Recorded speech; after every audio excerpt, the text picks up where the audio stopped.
우리에게 소원이 하나 있네. 주님 다시 오실 그날까지 우리 가슴에 새긴 주의 십자가 사랑, 나의 교회를 사랑해 하네. 주의 교회를 향한 우리 마음, 희생과 포기와 가난과 고난, 하물며 죽음조차 우리 막을 수 없네. 우리 교회를 이 땅에 임하.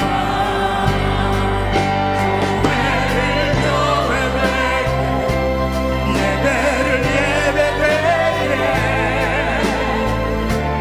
우리를 사용하소서. 진정한 은혜가 오늘 임하도록 우리를 사용하소서.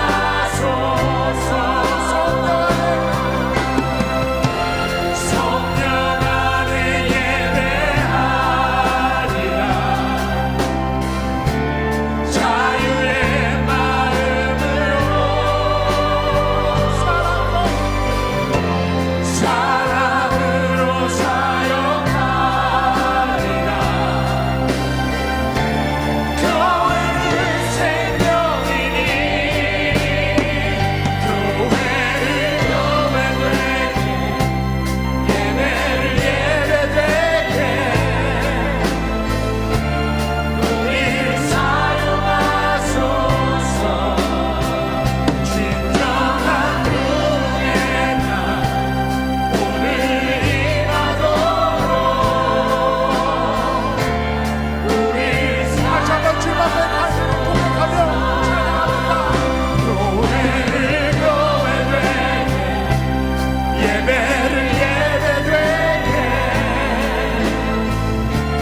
우리를 사용하소서.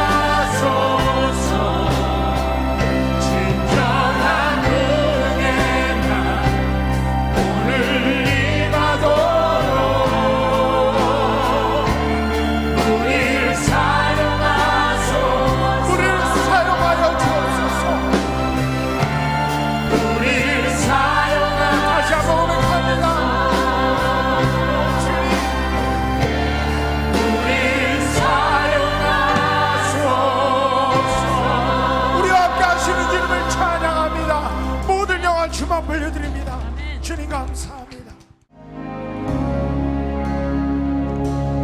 여호와는 나의 목자니 내가 부족함 없으리로다. 그가 나를 푸른 초장에 쉬게 하시고 인도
할렐루야.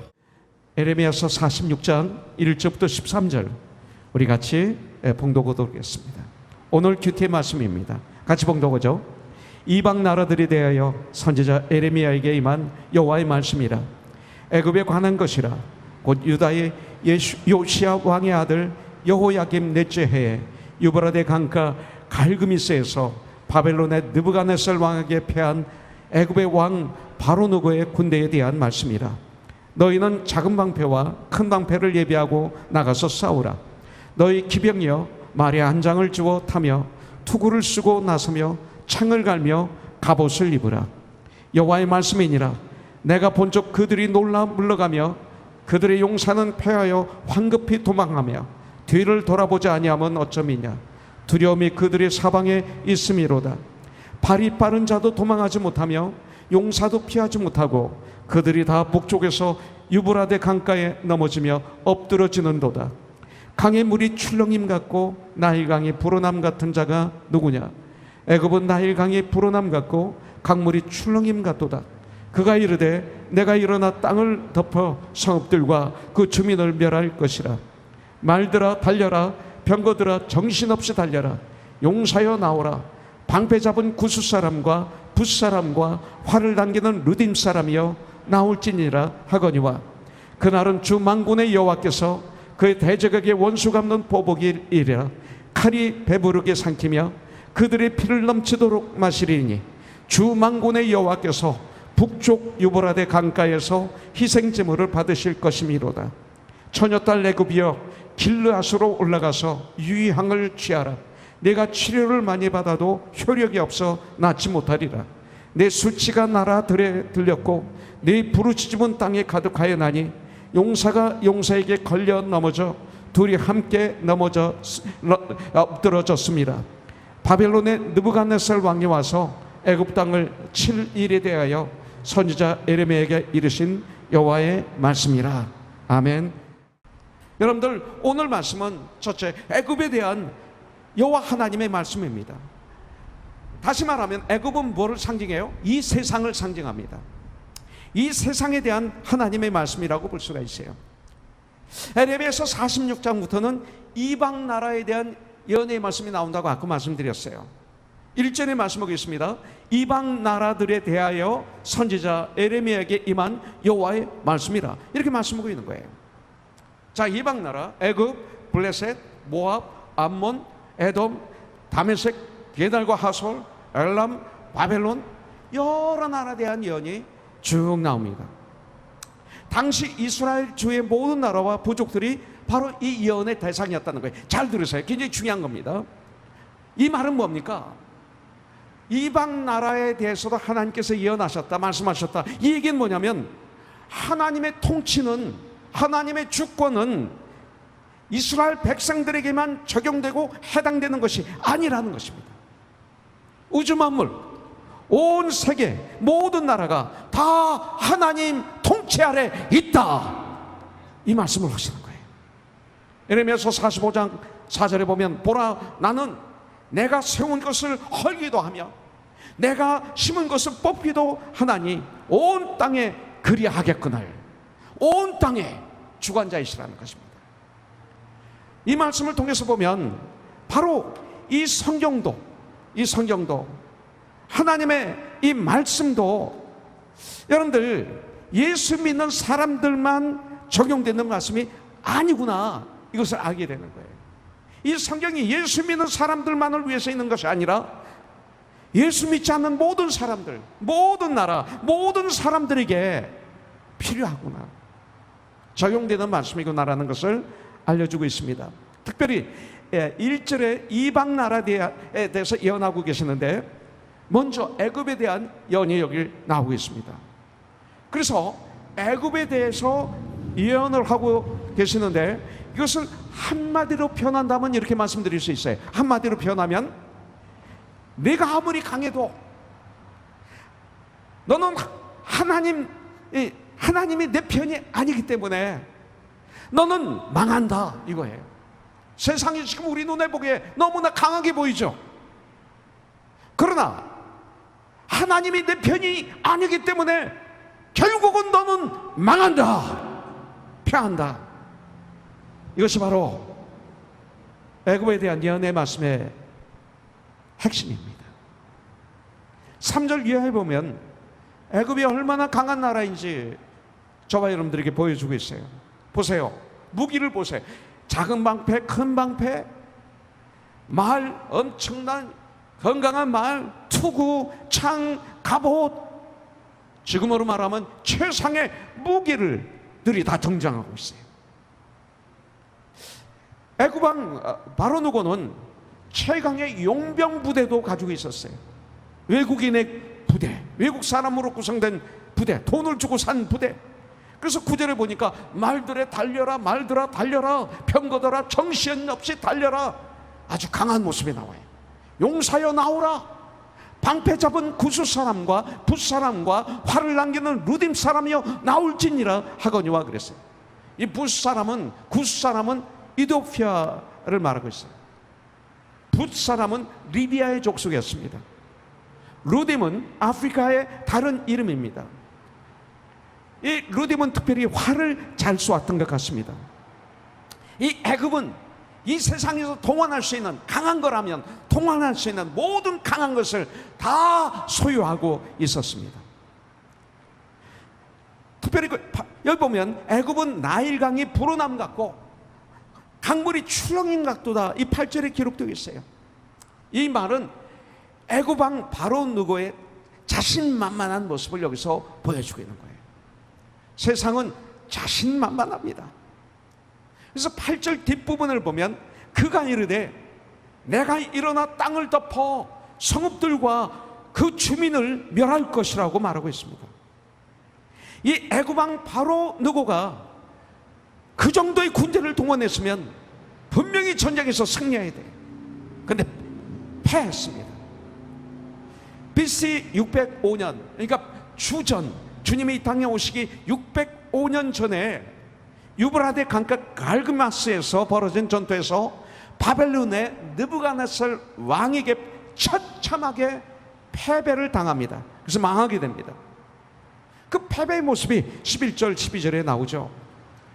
처녀딸 애굽이여 길르앗으로 올라가서 유황을 취하라. 네가 치료를 많이 받아도 효력이 없어 낫지 못하리라. 내 수치가 나라들에 들렸고 내 부르짖음은 땅에 가득하여나니 용사가 용사에게 걸려 넘어져 둘이 함께 엎드러졌습니다. 이렇게 말하고 있습니다. 회복될 수 없는 상처를 입었어요. 내가 치료를 많이 받아도 엄청난 회복될 수 없는 상처를 받아서 인간적으로 아무리 내가 뭐 별걸 다 동원해서 치료를 많이 받아도 효력이 없어 낫지를 못해. 수치와 군인들의 그 비명소리, 전사자들, 군인들이 전쟁에서 패해서 죽은 시체들이 애굽 전국에 널려있고 이 전쟁으로 애굽은 망하게 되고 이 바벨론이 세계 패권을 잡게 되는 걸 볼 수가 있어요. 이 오늘 말씀을 통해서 왜 애굽이 패했을까? 왜 애굽이 망했을까? 이거예요. 몇 가지 이유가 있지만 그 중에 가장 중요한 이유는 의로운 요시야 왕을 이 애굽 왕이 죽였기 때문에 그래요. 요시야 왕 하나님의 사람이었어요. 바로 4년 전에 지금 이 당시에 4년 전에 애굽 왕 여러분들 바로누고가 바벨론을 치기 위해서 군대를 이끌고 북상합니다. 이스라엘을 거쳐서 이제 바벨론 치기 위해서 올라오는 거죠. 그때 유다 왕 요시야가 무깃도에서 이 애굽 왕 군대를 막습니다. 아주 용감하죠. 여기서 요시야 왕은 비참하게 전사합니다. 저는 한때 그 모습을 보면서 고민했어요. 이렇게 하나님의 사람인데 어떻게 여기서 이렇게 비참하게 인생을 마무리할 수 있을까? 이런 고민을 했어요. 그런데 어제 그게 해결됐어요. 요시야 왕은 행복한 마무리를 하셨구나. 여러분들 이게 하나님의 뜻이었어요. 애굽에 황복하지 말라, 바벨론에 황복하라. 에레미야 에레미야가 계속 메시지를 주잖아요. 세상에 항복하지 말라. 바벨론, 그 당시 바벨론은 이스라엘 백성들이 생각할 때 말이 안 되는 거예요. 애굽이죠. 역사적으로 애굽하고 가까웠죠. 애굽이 강하죠. 근데 애굽은 망한대요. 애굽을 따르지 말라고 그러는 거예요. 바벨론을 따르라고 하니까 미쳤다, 비웃고 그랬겠죠. 그렇지만 요시야는 하나님 말씀에 순복해서 애굽 왕을 막은 거예요. 막다 죽은 거예요. 이 얘기 뭐예요? 주님 일 하다가 죽은 거예요. 어제 그게 확 들어오는 거예요. 요시야는 주님 일 하다가 마무리했구나, 인생을. 전쟁에서 지고 안 지고는 관계없어요. 그것이 주님 일이었느냐. 내가 전쟁에서 이겼는데 그게 주님 일이 아니라면 아무 소용이 없는 거예요. 이 말씀이 딱 들어오니까 문제가 해결되는 거예요. 요시야는 하나님의 사람이었어요. 요시야는 그 당시 엄청난 우상들이 그냥 성전에, 예루살렘에, 유다에, 이스라엘에 가득 차 있었는데 이걸 다 때려부시고 다시 하나님께 올려드리는 예배를 회복시킨 위대한 왕이었습니다. 하나님은 4년 만에 이 일을 기억하시고 이번에 바로 누고를 패하게 하신 거예요. 하나님은 역사하시는 거예요. 하나님은 이 말씀을 통해서 우리가 깨달을 건 뭐예요? 하나님은 의로운 사람이 흘린 피를 그대로 두지 않으신다. 이 하나님의. 자, 또 한 가지 아주 중요한 것은 하나님의 애굽 편이 아니시기 때문이었어요. 그래서 패하는 거예요. 하나님은 이미 바벨론을 들어서 하나님의 도구로 사용하고 계셨습니다. 근데 이게 하나님의 뜻에 애굽은 대항한 거죠. 세상이 교회에 대항하는 거죠. 여러분들, 하나님의 손이 함께하는 쪽을, 하나님의 손이 함께 하시는 쪽을 어느 누구도 절대로 이길 수 없습니다. 그렇기 때문에 우리 하나님의 사람들은, 우리 그리스도인들은 과연 이것이 하나님이 원하시는 일인지 항상 먼저 주님께 물어봐야 돼요. 말씀으로 분별해야 돼요. 그래서 지금 내가 하는 이것이 성경에 맞는가? 내가 지금 이 하는 것이 주님이 기뻐하시는 일인가? 성경은 뭐라고 말씀하시는가? 항상 먼저 하나님께 물어보는 습관을 가져야 돼요. 내 맘대로 오면 안 돼요. 그러면 애굽 바로왕이 될 수가 있어요. 그리고 우리의 힘으로 할 수 있는 일은 다 주님 안에서 해야 돼요. 또 하나님이 함께 하시기를 간구해야 돼요. 그러면 우리는 승리하고 우리는 성공할 수 있습니다. 우리의 자녀 교육도 이렇게 해야 되고, 우리가 사업도 이렇게 해야 되고, 직장 생활도 이렇게 해야 되고, 우리 가정도 이렇게 한다면 우리는 승리합니다. 그렇지 않으면 인간의 준비가 아무리 완벽해도 마지막에 처참하게 실패합니다. 마치 애굽의 군대가 눈으로 볼 땐 세계 최강의 군대, 최고로 강한 나라, 축복받은 나라처럼 보였지만 마지막에 처참하게 패배했던 것처럼 우리 인생이 그렇게 될 수가 있는 것입니다. 여러분들, 애굽왕 바로 누고가 바벨론을 치기 위해서 동원할 수 있는 것을 다 동원했습니다. 아주 군인들의 사기도 높았습니다. 그러나 그들은 패했습니다. 우리는 내가 하는 일이 하나님을 위한 일이 돼야 돼. 하나님이 원하신 일이 돼야 돼. 고린도서 여러분들 10장 31절은 너무나 중요해요. 먹든지 마시든지 무엇을 든지 하나님의 영광을 위해서 해라. 이것이 결국 나의 영광이 되기 때문에 주님이 이렇게 말씀하고 있어요. 하나님이 원하시는 일을 하나님이 함께 하시도록 또 기도해야 됩니다. 하나님이 원하시는 일 하기를 전쟁하며 항상 하나님이 나와 함께 하시도록 기도해야 됩니다. 하나님이 함께 하시면 되는 것입니다. 여러분들, 성경은 말씀하고 있죠. 내가 끝날까지 너와 함께 있으리라. 문제는 우리가 문제예요. 우리가 하나님과 함께 안 해요.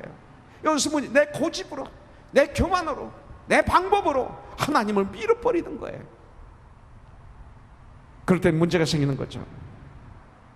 지금 전 세계는 막 멸망을 향해서 달려가고 가는 것 같습니다.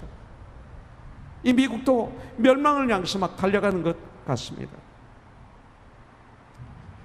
유럽에 가끔 집회를 하러 가보면 그 모든 예배드렸던 성전은 관광명수가 되고 나이트클럽이 되고 호텔이 되고 술집이 되었어요. 함부로 복음도 전하지 못하는 시대가 되고 말았습니다. 유럽만 그런 줄 알았더니 이것이 미국에 들어와 버렸어요. 여러분들, 세상이 너무나 우리 믿는 자들에게 무섭게 다가오는 것 같습니다. 세상이 너무 강하게 보입니다. 그러나 오늘 말씀을 묵상해 보십시오. 절대 그렇지 않습니다. 절대 그렇지 않습니다. 하나님은 진실로 하나님을 의지하는 자들의 편이십니다. 나는 남이 힘이 없는가 합니다. 저 힘이 없습니다. 말씀을 준비할 때마다 내가 얼마나 연약한 인간인지 압니다. 내가 이 가짜는 입술을 가지고 내가 누구를 변화시킬 수 있겠습니까? 나는 나를 압니다. 그래서 그렇기 때문에 나는 전능하신 능력자신 주님 앞에 엎드릴 수밖에 없습니다. 그래서 계속 기도하는 것입니다. 최선을 다해 준비한 다음, 그 다음은 주님이 함께 하시고 역사하실 때 도저히 내 힘으로 할 수 없는 그 놀라운 일들이 일어나는 것을 나는 체험합니다. 이것들을 보면서 쓰임받는 기쁨, 감사를 드릴 수 있는 것입니다. 이것이 축복이요, 이것이 승리요, 이것이 나의 기쁨입니다. 그렇기 때문에 우리는 기회를 놓치면 안 돼요. 기회를 놓치지 마세요. 애굽을 암송아지에 비유했습니다. 20절에 보니까 애굽은 심히 아름다운 암송아지일지라도 북으로부터 쇠파리 떼가 줄곧 오리라 그랬어요. 애굽은 황소를 신으로 섬겼습니다. 그렇기 때문에 이스라엘 백성들이 애굽에서 출애굽을 해서 광야에 나왔을 때 모세가 산에 올라가서 하나님께 기도하고 있을 때 십계명을 받기 전에 받아가지고 내려와 보니까 이스라엘 백성들이 금송아지를 만들어 섬겼어요. 춤을 추며. 이것이 뭡니까? 바로 그들이 살았던 애굽의 영향 때문이었습니다. 또 애굽을 뱀에 비유했습니다. 뱀은 권력을 상징합니다. 그렇기 때문에 애굽 왕, 이 바로 왕의 왕관에는 뱀이 있어요. 호울에도 뱀이 장식되어 있어요. 권력. 21절부터 22절에 보면 그런 강함도, 돈을 주고 산 그런 용병 강한 군사도 그런 전세계 최고의 무기를 가지고 있었는데도 아무 소용이 없어요. 오늘 말씀 가운데 우리들에게 많은 도전을 주고 있습니다. 17절에 보니까 그들이 그곳에서 부르짖기를 애굽의 바로 왕이 망하였도다. 그가 기회를 놓쳤도다. 그가 기회를 놓쳤도다. 애굽 왕에게 하나님은 기회를 주셨다는 거예요. 그러나 기회를 놓쳤도다. 여러분들, no is one who lets the hour go by 그랬어요. NIV 성경에는 he has missed his opportunity 이렇게 말하고 있어요. 애굽 왕 바로에게는 깨달을 수 있는 기회가 있었습니다. 여러분 바벨론을 정복하려고 했었고 다양하게 있었지만 뜻을 이루지 못했습니다. 그럼에도 불구하고 끝까지 고집을 부리다가 교만하다가 오늘 말씀과 같이 처참한 종말을 맞이하게 되는 것을 우리는 볼 수가 있습니다. 여러분들, 하나님 주신 기회 놓치면 안 됩니다. 하나님의 주신 기회를 놓친 사람들이 성경에 많이 나오고 있어요. 모세 때 애굽 왕 바로에게 하나님은 기회를 많이 주셨어요. 여러 가지 재앙으로. 그러나 그 기회들을 다 놓쳤어요. 다 놓쳤기 때문에 장자들이 다 죽는 이런 저주를 당하게 됩니다.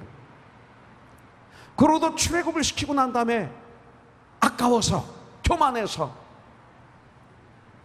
모든 군대를 동원해서 하나님의 뜻을 깨닫지 못하고 거느리고 이스라엘을 쫓아가다가 홍해 바다에서 그 강한 부대를 다 잃어버리게 됩니다.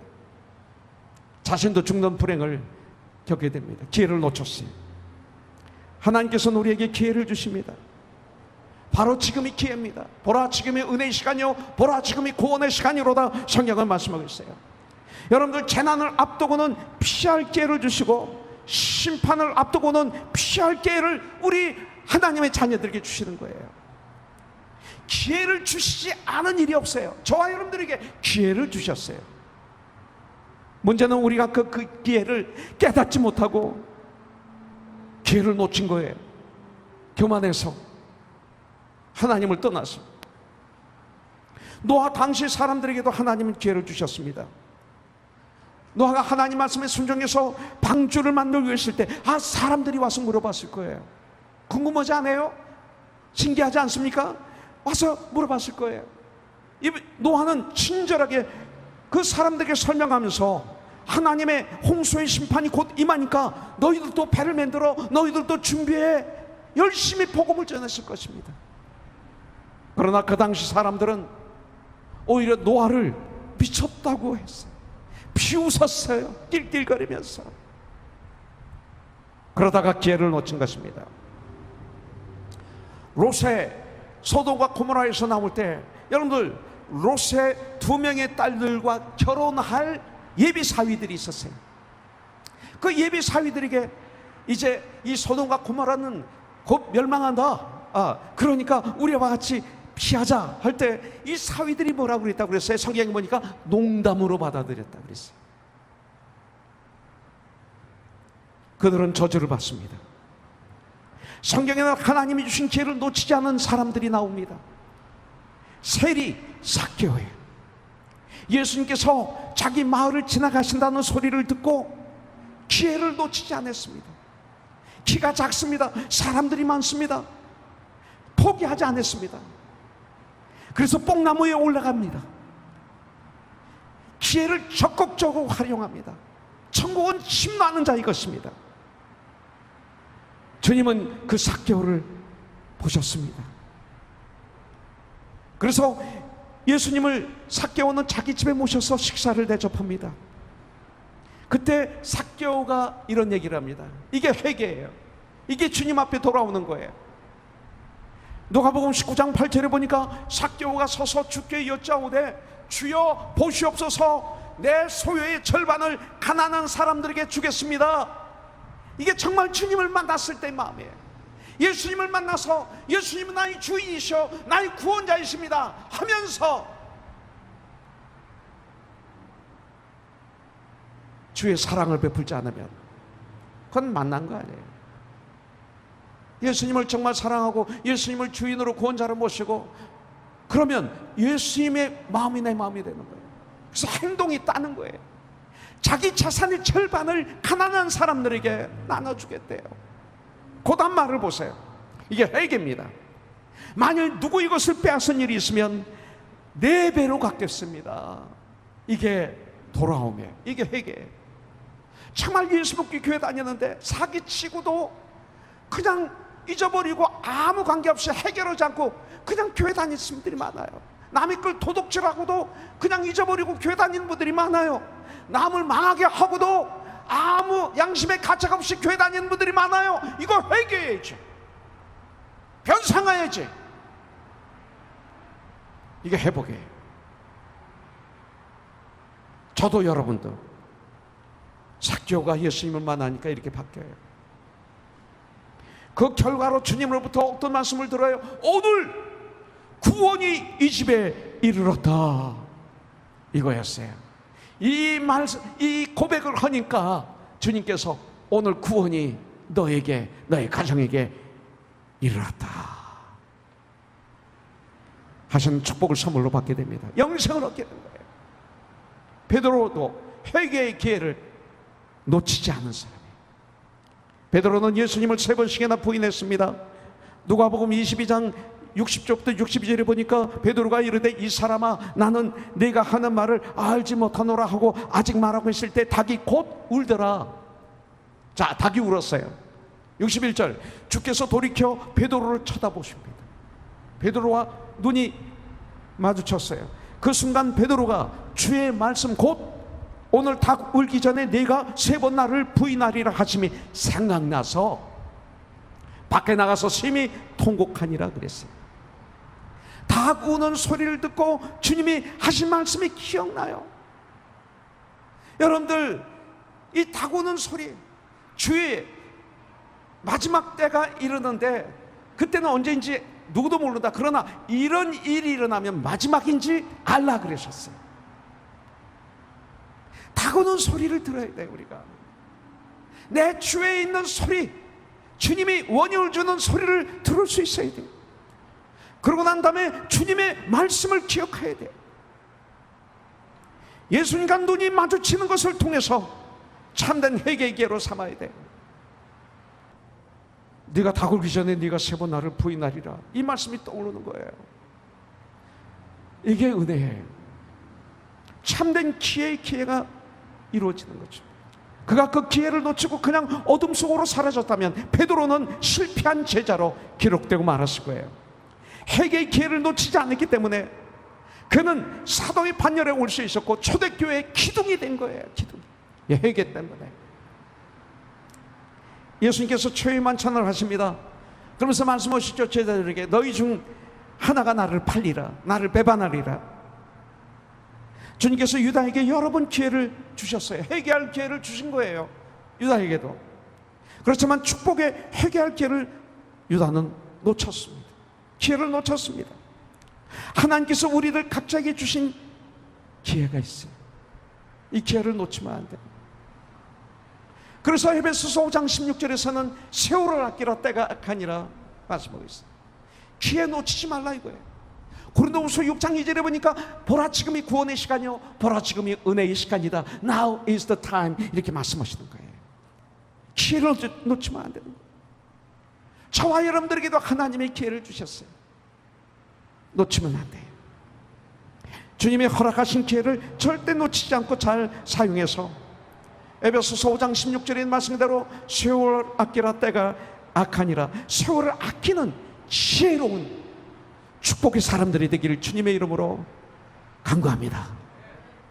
자, 하나님은 구원의 하나님이세요. Savior, my Savior, my Lord.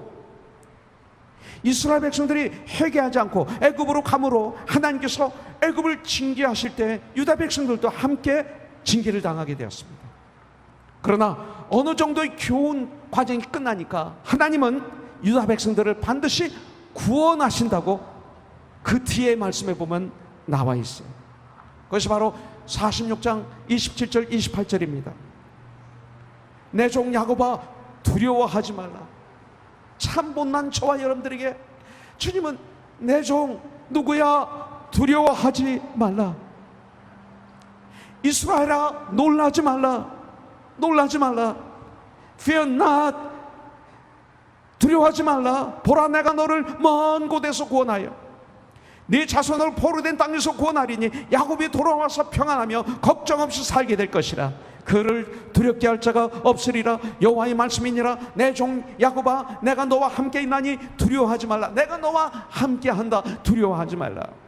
내가 너를 흩떴던 그 나라들은 다 멸할지라도 너는 사라지지 아니하리라. 내가 너를 법도대로 징계할 것이요 결코 무지한 자로 여기지 아니하리라 하시니라. 하나님은 어려움도 고난도 환난도 허락하시지만 결과적으로는 그것을 통해서 구원하시고 회복시키시는 나의 하나님이시 아버지세요. 그렇기 때문에 오늘 주님은 저와 여러분들에게 말씀하십니다. 두려워하지 말라. 놀라지 말라. 오늘 이 시간 이 말씀이 여러분들에게 놀라운 역사가 있길 원합니다. 주님께서 말씀하십니다. 두려워하지 말라. 놀라지 말라. 하나님은 우리를 죽이시기 위해 이 땅에 보내시지 않으셨습니다. 참된 회개를 통해 하나님 앞에 다시 서기만 하면 하나님은 언제나 우리를 구원해 주실 줄 믿습니다. 회개는 구원의 문이에요. 회개는 축복의 문이에요. 회개는 하나님과 회복되는 문입니다. 회개를 통하지 않고는 회복되지 않습니다. 구원의 역사는 없습니다. 축복도 없습니다. 인간에게 있어서 끝은, 여러분들, 다 끝났어. 인간에게 있어서 끝은 하나님에게 있어서 시작입니다. 왜 하나님이 우리에게 시험을, 이 고난을, 환난을 허락하실까요? 제가 자주 간증하는 거지만 1982년 1월 달에 텍사스에 신학 공부하러 와서 텍사스에서 신학 공부를 할 때 매주 금요일마다 시험을 봐요. 목요일날 저녁에 되면 잠을 못 자겠고 막 입술이 바짝바짝 마르고 입술이 터지고, 이 시험 때문에 견디지를 못하겠어요. 월요일부터 목요일까지 공부한 것을 금요일날은 시험만 쭉 보고 끝내요. 얼마나 힘들었는지. 근데 재미있는 것은 목요일날 마지막 끝날 때쯤에서 내일 시험에 나올 시험 문제 85%를 다 가르쳐줘요. 이거 없었으면 저는 공부 못했죠. 그때만 해도 뭐 컴퓨터 없고 영한 성경도 없고, 그래서 영어 성경, 한어 성경, 영한 사전, 한영 사전, 제 노트, 그리고 제 클래스메이트에게 빌려온 노트 놔야 되니까 기숙사에서 제 책상만 2개 놓고 공부했어요. 아무리 공부해도 모르겠어요. 너무 힘들어서 수십 번 한국에 돌아가고 싶었어요. 아침 저녁으로 코피가 펑펑 터지는데 견딜 수가 없어요. 너무 이 안에 고민으로 가득 차고 걱정으로 가득 차니까 밥맛이 떨어져서 안 먹었더니 영양실조에 걸렸어요. 얼마나 힘들었는지 몰라요. 하루는 제가 물어봤어요. 어떻게 목요일날 시험, 내일 금요일날 나올 시험 문제 중에 85%를 가르쳐 주느냐, 그게 무슨 시험이냐 그랬더니 빙그레 웃으면서 뭐라고 그러냐면, 이분이 그렇게 얘기해요. 왜 시험을 보는지 아느냐 그래요. 난 모르겠다 그랬더니, 월요일부터 목요일까지 공부한 거의 핵심을 내 마음과 머리에 각인시키기 위해서 시험을 보는 거지, 너를 떨어뜨리기 위해서, 졸업을 못하기 위해서 시험 보는 거 아니다. 월요일부터 목요일까지 공부했는데 거기에 핵심이 이 시험이다. 이것만 이 안에 집어넣으면 네가 일주일 동안 공부한 게 열매가 있을 것이다. 그래서 너를 도와주기 위해서 시험을 보는 거다. 이렇게 얘기하더라고요. 그래서 덕택에 저는 시학점을 계속 받을 수가 있었어요.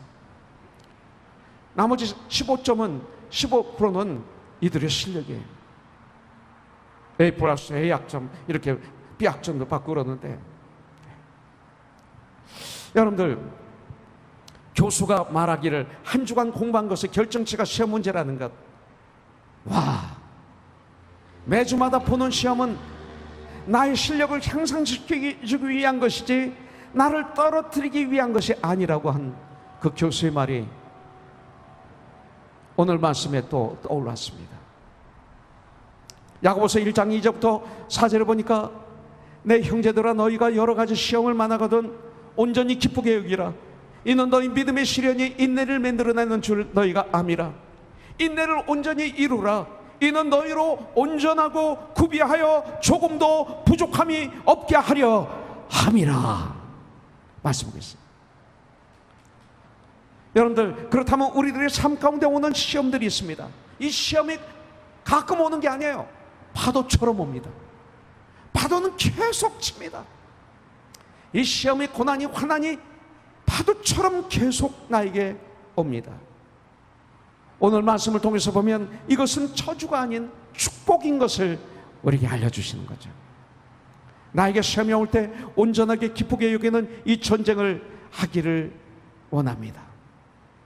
이유는 뭐예요? 오늘 말씀 그대로 우리로 온전하고 구비하여 조금도 부족함이 없게 하려 하시려는 하나님의 뜻이다. 이번 코로나 이 재난을 통해서 이런 역사가 있기를 원해요. 하나님은 우리를 사랑하시기 때문에 징계하시는 거예요.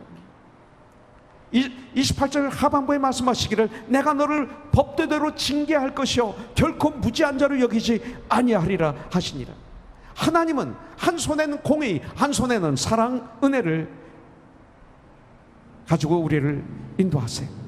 하나님께서 우리를 사랑하시지만 죄가 있으면 공의로 징계하십니다. 그 이유가 뭐예요? 이 징계를 통해서 우리 죽이시는 것이 아니라 이 징계를 통해서 우리를 올바른 믿음의 사람으로, 강한 하나님의 사람으로 만들어 주시기 위해서 이거 주신.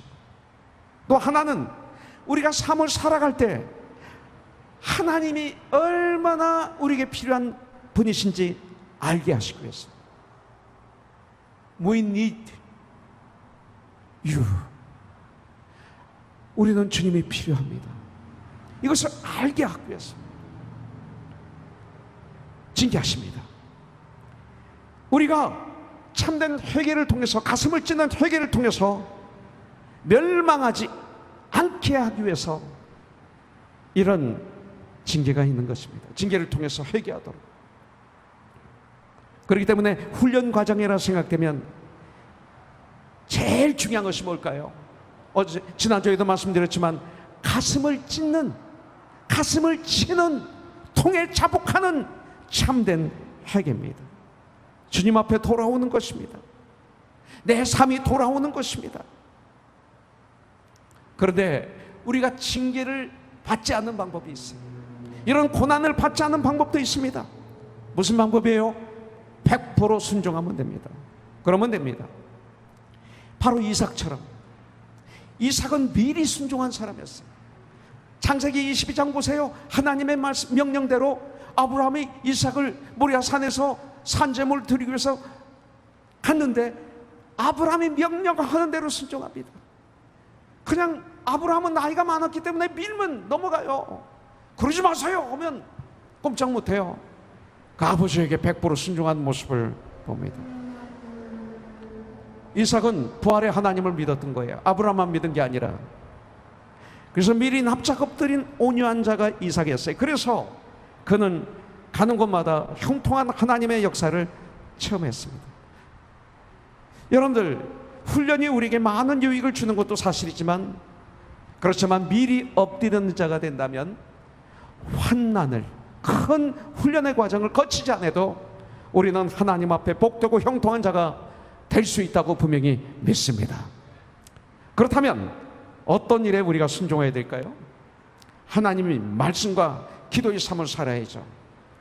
그런데 하나님의 뜻이 무엇인지 성경에서 찾아봐야죠. 그러면 하나님의 소원이 무엇인지 성경에서 찾아봐야 돼요.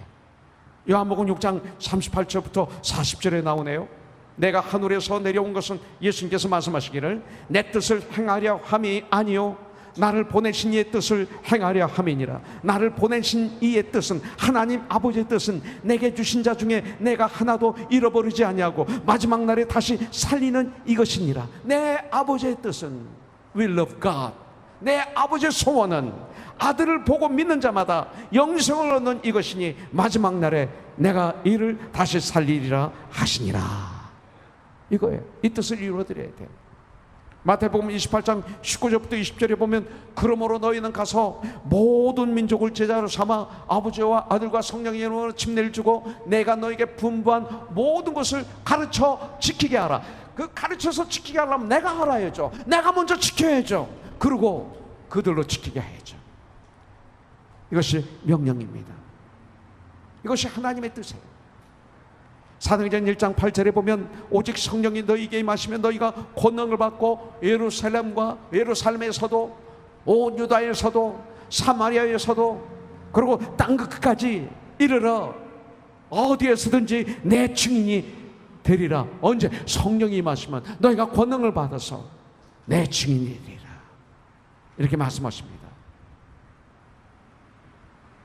이 귀한 일, 때를 얻든지 못 얻든지 이루어야 돼. 지금 코로나 19으로 우리가 스톱하고 있는 것들이 너무나 많아요. 호흡을 스톱합니까? 식사를 스톱합니까? 아닙니다. 때를 얻든지 못 얻든지 하라 말씀하십니다. 성경은 이렇게 말씀하고 있습니다. 입으로, 삶으로, 중인으로 이 일을 해야 됩니다. 우리에게 주신 성경 말씀 올해의 주제 너무나 중요해요. 다소이는 사울을 찾으러 가야 됩니다. 만나면 안 되게 데리고 오십시오. 둘이 함께 큰 머리를 가르치십시오. 같이 주님 일을 하십시오. 비로소 그들이 그리스도인이라 일컬음을 받게 되었더라. 지금이 그럴 때입니다. 오늘 애굽으로 내려간 유대인들 누구를 만났기에 그렇게 저주의 장소, 저주의 사람들에게 내려갔습니까? 누구 때문에? 누구를 만났기 때문에? 여러분들, 누구를 만나서 만남은 이렇게 중요합니다. 나의 사랑하는 나의 가정, 나의 주의 친구들, 친족들, 내가 사랑하는 주의 사람들, 귀한 만남을 만날 수 있도록 도와주셔야 돼요. 주님을 만날 수 있도록 화목하게 하는 직분을 마음껏 사용해야 돼요. 그러면 그럴수록 고린도후서 전서 15장 58절의 말씀 그대로 그러면 그럴수록 더욱 주님 일에 힘쓰는 자가 되라. 너희 수고가 절대로 헛되지 않은 줄을 아멘이라. 그러면 그럴수록 이것이 하나님의 사랑이에요. 같이 기도하겠습니다. You are here, moving in our midst. I worship you. I worship you. You are here, working in this place. I worship you. I worship you. You are waymaker, miracle worker, promise keeper, light in the darkness. My God, that is who you are. Whoa, whoa. Waymaker, miracle worker, promise keeper, light in the darkness. My God, that is who you are. 주여 기 역사하시네. 나 경배해, 나 경배해.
worship you.